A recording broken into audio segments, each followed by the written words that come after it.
என் நாமத்தினாலே பிதா அனுப்ப போகிற பரிசுத்த ஆவியாக தேற்றரவாளனே எல்லாவற்றையும் உங்களுக்கு போதித்து நான் உங்களுக்கு சொன்ன எல்லாவற்றையும் உங்களுக்கு நினைப்பூட்டுவார். Let not your heart be troubled. உங்கள் இருதயம் கலங்காது இருப்பதாக. ஒன்றும் பயப்படாதீங்க, நான் போறேன் அப்படின்னு பயப்படாதீங்க.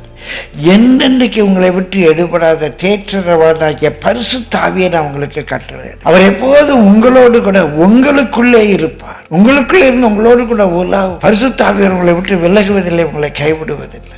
நான் உங்களுக்கு சொன்னதெல்லாம் அவர் நினைப்பூட்டுவார். நீங்க நடக்க வேண்டிய வழியை உங்களுக்கு காண்பிப்பார். எல்லாவற்றையும் அவர் உங்களுக்கு டீச் பண்ணுவார். நீங்க வலதுபுறமாது இடதுபுறமாது திரும்பும்போது வழி இதுவே இதில் நடங்கன்னு சொல்லுவார். உங்களோடு கூட இருந்து தம்முடைய வல்லமையை அவர் விளங்க பண்ணுவார். என்னன்னைக்கு உங்களை விட்டு விலகாத ஒரு தேற்றரவாள் பலமுறை நான் சொல்லியிருக்கேன்.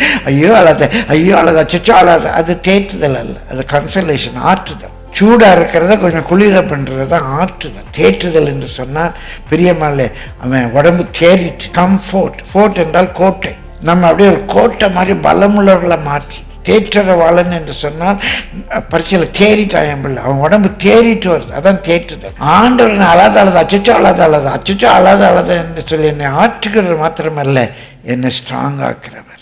அவர் என் ஆத்மாவை தேற்றி, ஆத்மா சோர்ந்து போனது. அண்ணாளுடைய ஆத்மா அவளுக்கு கசப்பா இருந்தது.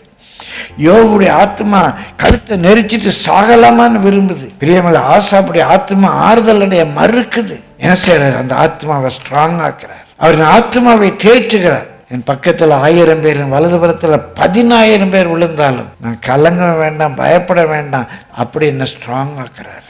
ஏன்? பரிசுத்த ஆவி என் கூட இருக்கு.